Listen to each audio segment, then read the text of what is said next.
Jake Thompson stared at the blinking red lights on his control panel, each flash marking another minute closer to death. His salvage ship floated dead in space around Titan 7, a rocky wasteland of a moon that had promised easy scrap but delivered only broken dreams. The life support systems had given up 3 hours ago, and the emergency backup wouldn't last much longer. He counted his remaining food bars again. 3 days' worth, maybe 4 if he rationed carefully. Not that it mattered, the ship's distress beacon was as dead as everything else, and this corner of space saw maybe 1 vessel per year. Jake had always known salvage work was dangerous, but he'd figured he'd go out in a blaze of glory, not slowly suffocating in the cold void. The scanner picked up something moving on the moon's surface. Jake squinted through the viewport and saw the twisted wreckage of what looked like an escape pod, still smoking from impact. Someone else was having a worse day than him. Jake suited up and took his small repair shuttle down to investigate. The pod was unlike anything he'd seen before, sleek purple metal with strange symbols carved along its sides. As he approached, he heard something that made his blood freeze. Crying. Someone was alive in there. The pod's hatch had been damaged in the crash, but Jake managed to pry it open with his plasma cutter. Inside, huddled in a corner, was the most unusual sight he'd ever witnessed. A small alien girl, maybe 8 or 9 years old by human standards, with pale violet skin that seemed to shimmer in the light. Her large, dark eyes were filled with tears, and she shrank away from him in terror. "Hey there, little one," Jake said softly, raising his hands to show he meant no harm. "It's okay. I'm here to help." The girl said something in a musical language he didn't understand, then switched to broken English. "Please no hurt Lyra. Lyra good girl. No hurt humans." Jake's heart broke a little. This child was apologizing to him, as if she was the dangerous one. "I'm not going to hurt you, Lyra. My name is Jake. Are you injured?" She shook her head but pointed to her stomach. The universal sign for hunger. Back on his ship, Jake looked at his 3 remaining food bars, then at the scared alien child sitting across from him. The math was simple and cruel. 3 bars between 2 people meant maybe 2 days of life instead of 4. But looking at Lyra's frightened face, there was really no choice at all. "You hungry?" he asked, breaking one of the bars in half. Her eyes went wide as he handed her the larger piece. "Go on, eat up." As Lyra devoured the food, Jake pulled out an old deck of playing cards. "Want to learn a game? It's called Go Fish." He dealt out the cards slowly, explaining the rules in simple words. Soon, Lyra was giggling as she collected matches, her fear melting away. "Your people," Lyra said during their second game, "my teachers say humans are monsters. They say humans eat other beings and steal planets." Jake just smiled and dealt another hand. "What do you think?" Lyra looked at the half of the food bar he'd given her, then at his kind eyes. "Teachers may be wrong about humans." Over the next 2 days, Jake shared everything he had with Lyra. Food, water, even his blanket when she shivered. He taught her card games, told her stories about Earth, and hummed old songs his grandmother had sung to him. She taught him words in her language and drew pictures of her homeworld, with its 3 purple moons and crystal cities. On the 3rd day, both of them weak from hunger, massive ships appeared in the sky. Kytherian warships, sleek and deadly, with weapons that could turn planets to ash. Jake had heard stories about them, a proud, warrior race that considered humans to be a plague upon the galaxy.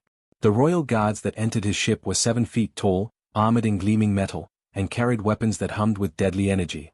Their leader, a stern-faced warrior with scars across his neck, looked at Jake with pure disgust. "Human filth," the guard captain spat. "You have contaminated Princess Lyra with your presence. For this crime, you will die." The guards raised their weapons, but Lyra jumped between them and Jake, spreading her small arms wide. "No." Jake protected Lyra. Jake shared food when Lyra hungry. Jake good human. "Princess, stand aside," the captain ordered. "This creature has filled your mind with poison." "If you hurt Jake, Lyra will never forgive," she said, her young voice carrying surprising authority. Jake under Lyra's protection. Royal decree. The guards looked uncomfortable. Even Jake knew that Kytherian honor codes were absolute. They could not harm someone under royal protection, not even a human. The captain's jaw tightened, but he lowered his weapon. "The human lives," he said through gritted teeth. "But his name goes in the imperial records. The Empire will remember this curiosity." As they prepared to leave, Lyra hugged Jake tight. Lyra never forget Jake Thompson. Never forget human who shared last food with crying girl. Jake watched the Kytherian ships disappear into hyperspace, carrying away the little princess who had changed everything he thought he knew about the universe. He had no idea that this moment, this simple act of kindness, would one day shake the foundations of an empire. 10 years had transformed both their lives in ways neither could have imagined. Jake Thompson now walked the halls of power as Earth's top diplomatic envoy, his weathered face carrying the weight of countless negotiations between hostile alien species. The scared salvage pilot who once counted food bars was now the man governments called when peace seemed impossible. Meanwhile, across the galaxy, Admiral Lyra commanded respect through both royal blood and tactical brilliance.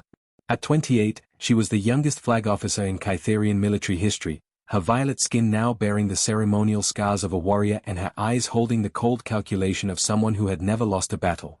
The frightened child who once cried in a crashed escape pod had become the Empire's rising star. The neutral space station Harmony Point buzzed with tension as delegates from 50 different species gathered for what many called the last chance for peace. The Kytherian Empire's expansion had consumed 12 star systems in the past year, and humanity stood directly in their path. War seemed inevitable, but both sides had agreed to one final round of talks. Jake studied the Kytherian delegation from across the conference room. Their leader was a tall, imposing figure in a black uniform decorated with silver stars, Admiral Lyra. But time had changed her so much that Jake felt no spark of recognition. The soft features of childhood had sharpened into the angular beauty of Kytherian nobility, and her once kind eyes now held the ruthless focus of a military commander. The Empire's terms are simple, Admiral Lyra announced, her voice cutting through the room like a blade. Humanity will surrender the outer colonies of Kepler 442, Wolf 359, and Proxima Centauri as tribute for past transgressions. In return, we will allow your species to continue existing in your remaining territories. Jake felt anger rise in his chest. These weren't negotiations, they were demands from a conqueror. Admiral, those colonies house over 50 million civilians. We cannot simply abandon them. Lyra's gaze fixed on him with cold indifference. Then you choose war, human. The Empire has spoken. Wait, Jake said, standing slowly. There has to be another way. Your people and mine, we're not so different. We both want to protect our families, our homes. Surely we can find common ground. Something flickered in Lyra's eyes for just a moment, a shadow of uncertainty. But it vanished as quickly as it appeared. Humans speak of peace while building weapons. You are a species of liars and thieves. These negotiations are over. The talks collapsed within hours. Kytherian hardliners, long opposed to any dealing with humans, seized control of the agenda. They declared the human delegation guilty of diplomatic terrorism for refusing the Empire's generous offer. Jake and his fellow negotiators found themselves dragged to holding cells in the station's detention center, awaiting transport to a Kytherian prison world. The cells were cramped and cold, designed more for intimidation than comfort. Jake shared his small space with Ambassador Rodriguez from Mars Colony and Dr. Mitchell from the Titan Research Station. Both men were brilliant diplomats, but fear had reduced them to quiet desperation. Their daily rations consisted of a protein cube, a vitamin supplement, and a cup of recycled water. Barely enough to keep them alive. Jake looked at his portions the first day, then at his cellmates who were clearly struggling with hunger. Rodriguez was older, his body less able to handle deprivation. Mitchell had been injured during their arrest and needed extra nutrition to heal. Without a word, Jake broke his protein cube in half and handed the pieces to his companions. Here, you need this more than I do. Jake, you can't, Rodriguez protested. You'll starve. Jake just smiled, the same gentle smile he'd worn years ago on a broken salvage ship. We look out for each other. That's what makes us human. This became their daily ritual. Jake would divide his rations, always keeping the smallest portion for himself. When Mitchell developed a fever, Jake gave up his vitamin supplements. When Rodriguez grew too weak to stand, Jake shared his water. Admiral Lyra made daily inspections of the prison levels, reviewing security protocols and prisoner conditions. It was standard procedure, nothing more. She barely glanced at the human cells until the fourth day, when something caught her attention. Through the transparent aluminum walls, she watched the human diplomat, Thompson, according to the files, carefully dividing his meager food portions and handing the larger pieces to his cellmates. The man was clearly weak from hunger, his hands shaking as he worked, but his expression remained kind and patient. Lyra stopped walking. The scene triggered something deep in her memory, a gentle human voice saying, "Go on, eat up," as weathered hands offered her food during the darkest moment of her childhood. You, she said to the guard, her voice suddenly urgent. Bring up the file on the human diplomat. Thompson. The guard's holographic display showed Jake's official information, but Lyra scrolled deeper, accessing Imperial records from 10 years past. There, in the database of notable encounters, she found it, Jake Thompson, salvage pilot, marked as a curiosity after Princess Lyra declared him under royal protection. The memory hit her like a physical blow. The crashed escape pod. The broken food bars. The card games and gentle songs. The human who had chosen to die rather than let a scared alien child go hungry. Jake, she whispered, pressing her hand against the cell wall. He looked up at the sound of his name, and their eyes met for the first time in a decade. Recognition dawned slowly in Jake's weathered face, followed by a sad smile that was achingly familiar. Hello, Lyra, he said softly. You grew up strong, just like I knew you would. Lyra felt her world tilting on its axis. Everything she'd been taught about humans, their selfishness, their cruelty, their fundamental evil, crumbled in the face of this one simple truth. The man who had saved her life was the same man now condemned to die by her empire. The same man still sharing his last meal with others, just as he had shared it with a crying alien girl so long ago. The revelation shattered her understanding of everything she thought she knew about the universe. That night, Admiral Lyra paced her quarters like a caged animal. The recognition had torn open old wounds and forced her to confront truths she'd spent years burying. Every instinct screamed at her to follow orders, to let the human diplomat face execution as planned. But every time she closed her eyes, she saw Jake's gentle smile as he handed her half of his last food bar. The security feeds showed Jake still dividing his rations, still caring for his fellow prisoners even as his own strength faded. How could the Empire call such a man evil? How could she? At 0200 hours, when the night shift was at its lightest, Lyra made her choice. She disabled the cell's security grid with her Admiral's override codes and stepped inside. Jake looked up from where he sat on his narrow bunk, unsurprised to see her. I was wondering when you'd come, he said quietly. I should leave you here, Lyra whispered, her voice breaking. I should follow orders and forget about a scared little girl who met a kind human 10 years ago. Jake stood slowly, his movements careful due to days of hunger. But you can't forget, can you? Because that scared little girl is still part of who you are. Tears ran down Lyra's violet cheeks. Jake, there's something you need to know about why we're doing this. The Empire isn't expanding because we're greedy or evil. We're dying. She activated her personal holoprojector, showing him images from the Kytherian homeworld. The once brilliant star that had warmed her people for millennia now flickered like a dying candle, its surface marked with dark spots that grew larger each year. Our sun is collapsing, Lyra explained. Our scientists give it maybe 50 years before it goes nova. 14 billion Kytherians need new homes, and there aren't enough habitable worlds for everyone. The High Council believes conquest is our only option. Jake studied the stellar data, his diplomat's mind working through the implications. How long have your leaders known? 20 years. They've been preparing for war ever since, teaching us that other species are obstacles to our survival. That humans are particularly dangerous because you breed so quickly and adapt to any environment. And you believed them? Lyra looked ashamed. I wanted to. It was easier than remembering how wrong they were about one human I knew. Jake moved to the cell's small window, looking out at the stars. What if there was another way? What if instead of taking worlds from others, we could save your homeworld? Impossible. Our best scientists have tried everything. Your scientists, yes. But what about human scientists working with Kytherian scientists? What about combining our different approaches to solve an impossible problem? Lyra shook her head. Human stellar engineering is centuries behind ours. What could you possibly offer? Jake turned back to her, and she saw something in his eyes that reminded her of the man who had once promised to teach her about Earth's 3 moons. Hope, mixed with determination. We're not as advanced as you, he admitted, but we think differently. Kytherians build elegant, perfect solutions. Humans? We jury-rig, we improvise, we break rules that everyone says can't be broken. Sometimes our crazy ideas actually work. Even if that were true, the High Council would never approve cooperation with humans. They've spent too many years building hatred. Then we don't ask permission. The words hung in the air between them. Lyra understood what Jake was suggesting, treason against everything she'd been raised to believe. But she also remembered the man who had chosen to die rather than let her starve. I can get you to a transport, she said finally. There's a hidden research station in the neutral zone where some of our scientists work on unofficial projects. If anyone would listen to your ideas, it would be them. They moved quickly through the station's service corridors, avoiding security patrols. Lyra's admiral's codes got them past most checkpoints, but she knew this would be discovered soon. Her career, her life, everything she'd built would be forfeit.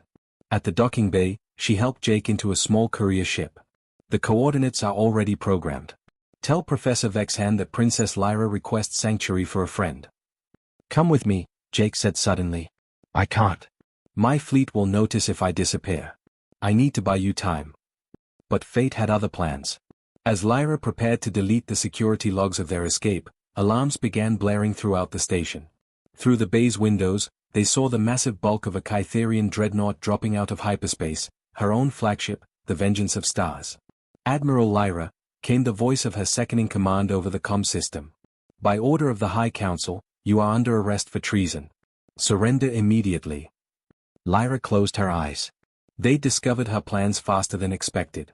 Someone must have been watching her, waiting for her to make exactly this choice. Admiral, Jake said quietly, you can still turn me in. Save yourself.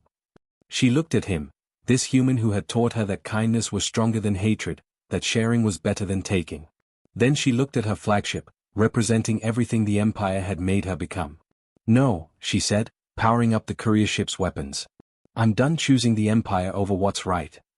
The battle that followed would be remembered in both human and Kytherian history books.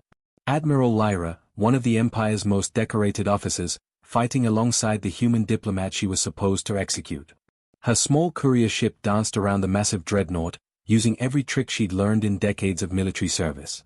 Other ships joined the fight, human vessels that had been hiding in the asteroid belt, waiting for exactly this kind of opportunity. For the first time in galactic history, humans and Kytherians fought side by side against a common enemy. They couldn't win, not really. But they didn't need to win. They just needed to escape, to reach that hidden research station where impossible ideas might become reality. As they jumped to hyperspace, leaving the burning wreckage of her old life behind, Lyra felt something she hadn't experienced in years. Freedom. The freedom to choose kindness over duty, hope over hatred. The galaxy had never seen anything like it. Former enemies united by one simple truth: sometimes the right choice is also the hardest choice. The hidden research station in the neutral zone became the birthplace of something the galaxy had never seen before, a true alliance between humans and Kytherians.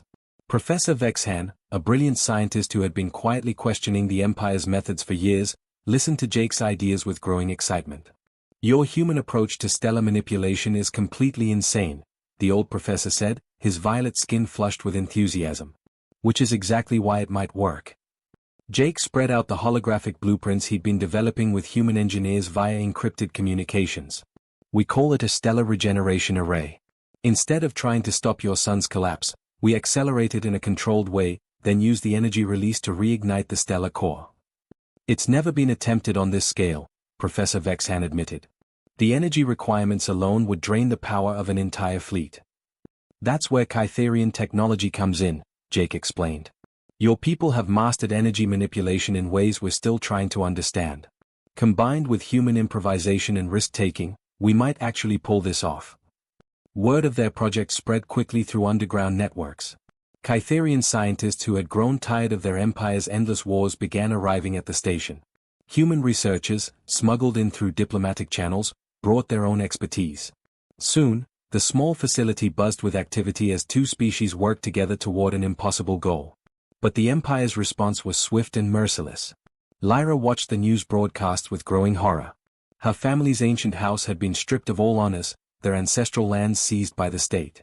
Her younger brother, barely 16, had been exiled to a prison world. Her parents faced execution for failing to raise their daughter properly. They're making examples of everyone connected to you, Jake said quietly, standing beside her as another report showed Kytherian officers being arrested for treasonous sympathies. This is my fault, Lyra whispered. I brought this down on them. Jake placed a gentle hand on her shoulder. You gave them a choice between fear and hope. That's never easy, but it's always necessary. The Imperial fleets came next. 3 full battle groups, led by Grand Admiral Torvak, the most ruthless commander in the Kytherian military. His orders were simple: destroy the research station and everyone in it, then hunt down every ship, every world, every person who had aided the corrupted princess. The rebels fought back with everything they had. Human stealth ships carried Kytherian refugees to safety. Kytherian defectors used their knowledge of Imperial tactics to help human colonies prepare defenses. But they were vastly outnumbered and outgunned. World after world fell to Imperial forces. New Geneva was bombarded from orbit. The mining colonies of Beta Centauri were overrun by Kytherian ground troops. Kytherian scientists who had joined the rebellion were hunted down and executed as examples. Jake and Lyra found themselves leading a desperate resistance movement from a handful of hidden bases scattered across the galaxy. They'd managed to complete the stellar regeneration array, but it remained untested, theoretical, impossibly dangerous. The projections show a 60% chance of complete success, Professor Vexhan reported during their final strategy meeting. 30% chance of partial success, with the star stabilized for perhaps a century. 10% chance of total catastrophic failure that could destroy the entire system. And if we do nothing? Jake asked. The star dies in 50 years, taking 14 billion Kytherians with it. Lyra studied the tactical displays showing Imperial fleet movements. Grand Admiral Torvak was closing in on their position, his ships systematically destroying every rebel stronghold they could find. Soon, there would be nowhere left to run. We need to take the array to the Kytherian homeworld, she said finally. It's the only place with enough infrastructure to power the device, and it's where the dying star actually is. That's suicide, one of the human commanders protested. The homeworld is the most heavily defended system in the Empire. Jake looked at the star charts, calculating distances and fleet positions. Maybe that's exactly why it'll work. They won't expect us to attack the heart of their empire with a handful of ships. The final journey took 3 weeks, using every trick they'd learned about evading Imperial patrols. They jumped through unstable wormholes, hid in asteroid fields, and relied on a network of sympathizers who risked everything to provide fuel and supplies. When they finally arrived at the Kytherian homeworld, Jake felt his breath catch in his throat. The system was even more beautiful than Lyra had described years ago, 3 purple moons orbiting a world of crystal cities and floating gardens. But overhead, the dying star flickered like a candle in the wind, its light irregular and failing. Look at it, Lyra said, her voice full of pain. The star that gave life to my people for millions of years, slowly dying while they wage war across the galaxy. They had perhaps 6 hours to position the stellar array and complete the activation sequence before Imperial reinforcements arrived. Jake's team worked frantically, their human engineering skills pushed to the absolute limit as they connected Kytherian power conduits to human control systems. But their time ran out faster than expected. The massive bulk of the Imperial flagship Eternal Glory dropped out of hyperspace just as Jake began the final activation sequence. Through the bridge viewports, they could see the Golden Throne Room where Emperor Zalthor himself had come to witness the destruction of the traitors who dared threaten his empire. Jake, Lyra said quietly, watching the Imperial fleet take attack positions around them, if this doesn't work, I want you to know that saving a crying alien girl was the best thing you ever did. Jake's hands moved over the controls, initiating a process that would either save billions of lives or destroy everything they'd fought for. And meeting that little girl was the best thing that ever happened to me. The stellar array began to charge, drawing power from their small fleet and the dying star itself. Around them, Imperial ships opened fire, their weapons lighting up space like deadly fireworks. The Emperor had come to watch them die. Instead, he was about to witness the impossible. The stellar regeneration array hummed with impossible energy as Jake's fingers danced across the control panel. Around them, Imperial warships unleashed devastating firepower, their weapons tearing through the small rebel fleet like tissue paper. But Jake couldn't focus on the battle. Every fiber of his being was concentrated on the delicate process of reigniting a dying star. Power levels at 60%, Professor Vexhan called out over the sound of explosions. We need more energy to complete the sequence. Jake stared at the readouts, his mind racing through calculations. The array needed just a little more power to reach the critical threshold, but their ships were failing under Imperial assault. 3 human destroyers had already been destroyed, their crews dying to protect this one desperate chance. There's got to be another power source, Jake muttered, then stopped as he noticed something strange in the energy readings. The array wasn't just drawing power from their ships, it was somehow connecting to the operators themselves, using their bioelectrical fields as additional conduits. The realization hit him like a physical blow. The array could work, but only if someone was willing to channel their own life force through the system.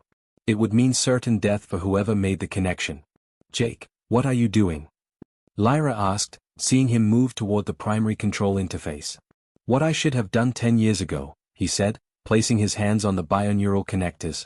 I should have shared everything, not just my food. The moment Jake made the connection, agony shot through his body like liquid fire. The array was pulling energy directly from his nervous system, his brain, his very soul.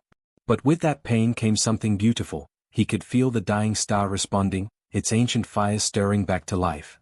Through the viewports, everyone watched in stunned silence as the flickering star began to burn brighter.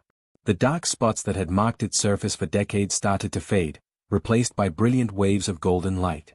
The star was healing, growing stronger, blazing with renewed vigor. But Jake was dying. His hair turned white in seconds, his face aged years in minutes, and his hands shook as the life force drained from his body. Still, he held on, pouring everything he had into saving a world that had tried to destroy him. Jake, stop. Lyra screamed, trying to pull him away from the controls. You're killing yourself. Can't, stop, now, Jake gasped, his voice barely a whisper. Almost, there. The star exploded into brilliant life, its light washing over the entire system like a cleansing wave. For the first time in generations, the Kytherian homeworld basked in the full glory of a healthy sun. The floating crystal city sparkled like jewels, and the 3 purple moons reflected the star's renewed radiance. Jake collapsed into Lyra's arms, his body limp and his breathing shallow. His sacrifice had saved 14 billion lives, but it had cost him everything. Aboard the Imperial flagship, Emperor Zalthor stood frozen in his golden throne room, staring at the reborn star through massive viewports. For 20 years, he had believed that war was the only solution to his people's crisis. He had ordered the deaths of millions, convinced that conquest was preferable to extinction. Now, a single human had accomplished what the Empire's greatest minds had declared impossible. Not through violence or conquest, but through sacrifice and cooperation. Your Majesty, Grand Admiral Torvak said quietly, the human ships are defenseless. We can destroy them now. The Emperor looked at his admiral with eyes that seemed to carry the weight of centuries. Stand down all weapons, he commanded. Your Majesty? I said stand down, the Emperor roared, his voice echoing through the bridge. That human just saved our entire civilization. We will not repay his sacrifice with murder.